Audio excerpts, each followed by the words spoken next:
Well, hello, it's me, and welcome to my office. I'm James, and I like to bring you regular messages, generally of hope and encouragement from this place on internet.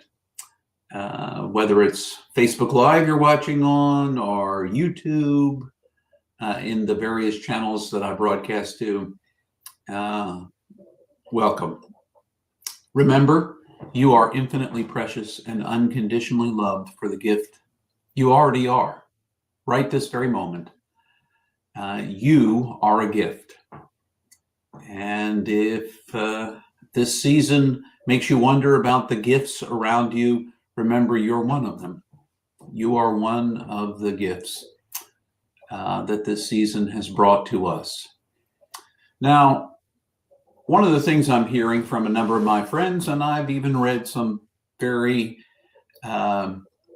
interesting online kinds of articles and blogs about people not quite feeling Christmassy, whatever Christmassy really means to them or to you. And it seems to me that there are, probably for all of us, obstructions, things that seem to be in the way of us experiencing this season in whatever way it was that we might hope the experience could come to us. Oftentimes we attach a lot of hopes to it, that the tree will be perfect, perhaps stockings hung by the chimney with care. Now, these are all for people who celebrate Christmas. I mean, there are lots of different other holidays. Kwanzaa comes right after Christmas. Hanukkah was recently. There are all these wonderful and beautiful things that we celebrate in this season. But for you, if you are like me, your primary celebration at this time of year is going to be Christmas. And you've attached something to it, probably things you remember, maybe from the better Christmases you might have had. Some folks I know did not have particularly good Christmases in childhood, but as they grew into adulthood, found better experiences of what Christmas is. And others of us have these fond childhood memories of what shaped those things. But today there are lots of things that stand in the way of it. One of perhaps the biggest one that I'll be talking, I'm going to have a second thing this week that I'll be talking about on Thursday, is the loss of people who matter to us. And no matter how many years ago that was, it could have been in the last year, and usually the first Christmas or the first holiday celebration after the death of someone you loved is the hardest. But even 10, 15, 20 years later, Christmas never quite seems the same as it might have once seemed when the person we love to share Christmas with is not there. Because there seems something missing. So on Thursday, we'll talk a little bit more about that. But there are other things in the world that obstruct us from appreciating this season as well.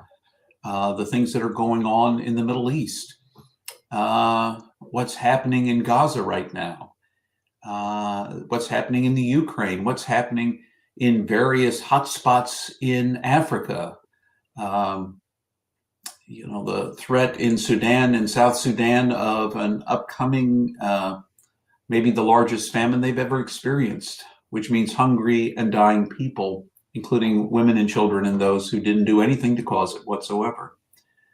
There's violence all over and around, and even the ability to talk to our neighbors is obstructed.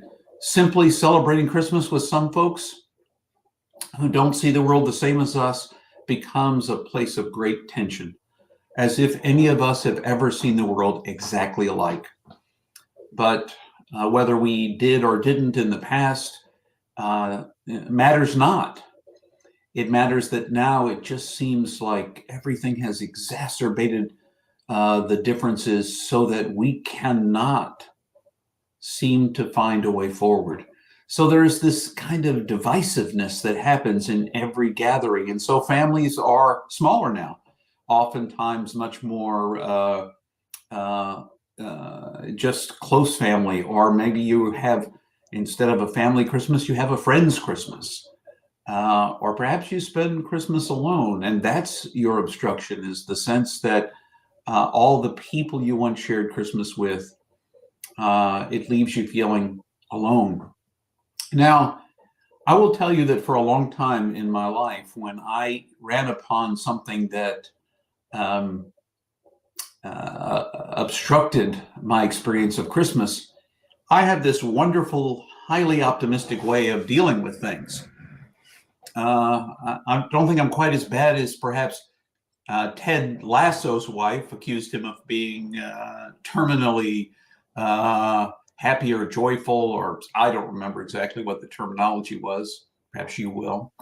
But I do try to put a positive spin sometimes on some things rather than deal with what's underneath what's spinning for me. And that is what I want to invite you to do with your obstructions this Christmas. The things that make Christmas feel less Christmassy to you. And I don't know what they are. I quite frankly don't want to try to capture them all. And I'm sure even in my brief list before, I missed some of the things that keep you from experiencing it.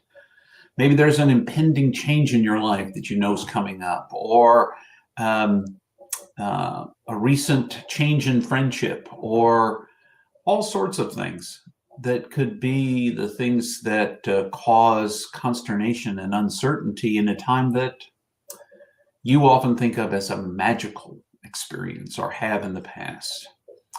What I want to encourage you to do is, rather than spiritually bypass any negative feelings and jump ahead to the only positive ones, or imagine that you only have positive ones, even though there are negative ones rising, I want to invite you to pause and listen to whatever the obstruction is that seems to be rising in you. If it's a sadness, if it's an anger, if it's a frustration, if it is being overwhelmed by all the things that seem to be happening that are bad in the world, and they come to us all the time because we have 24-hour access to all the news the world has. If that is sucking the joy out of your Christmas, take a moment and pause to kind of deal with what is swirling inside of you. And perhaps as you deal with what's going on, you realize you need to reach out to a friend to talk to them about what's going on with you. Reach out to a pastor or someone who might be present and listen to you. Reach out to a family member, a trusted family member, or if you're really feeling so overwhelmed, perhaps to a mental health professional or a counselor, a therapist. Those are all appropriate things to do in this time of the year when you start to feel. Now, the hardest thing is, in this time of year, it might be most difficult to get through to the people that you most want to connect with or need to. But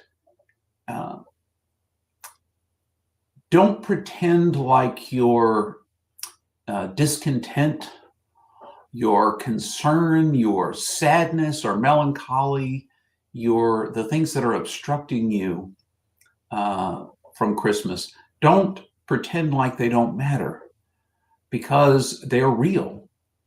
They're your way of perceiving what's going on and coming at you in this moment.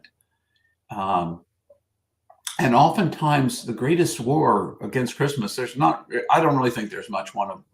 I don't see one outside in the world. I do see it inside of myself, with my own struggles to let go of all the things I think Christmas is supposed to be, so it can just be what it is. So instead of worrying about who's going to show up myself. And to show up myself means to admit there are things that concern me.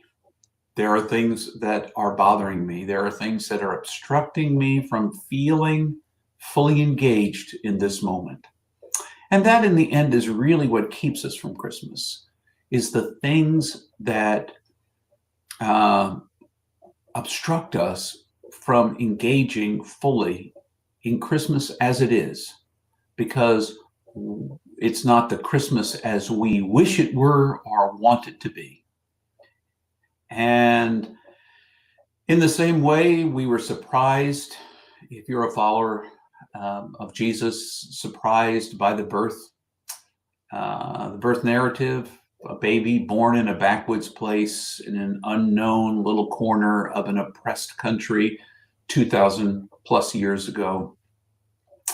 Just how that was a surprise. Perhaps you could be surprised as well if, instead of bypassing the things that stand in the way, if you show up, pay attention to the things that are bringing you down,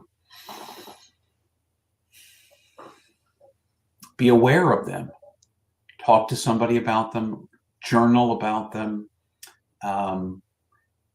but find a way through them, not around them, because the detour around them is a long detour, and that thing that is obstructing you will remain. But perhaps if you can find a way to look at and deal with whatever it is that's bothering you about Christmas this year, obstructing you from experiencing Christmas this year, if you can actually admit it aloud and face it, it might be a more authentic experience of Christmas for you, regardless of whether it's a happy, happy, joy, joy one or not.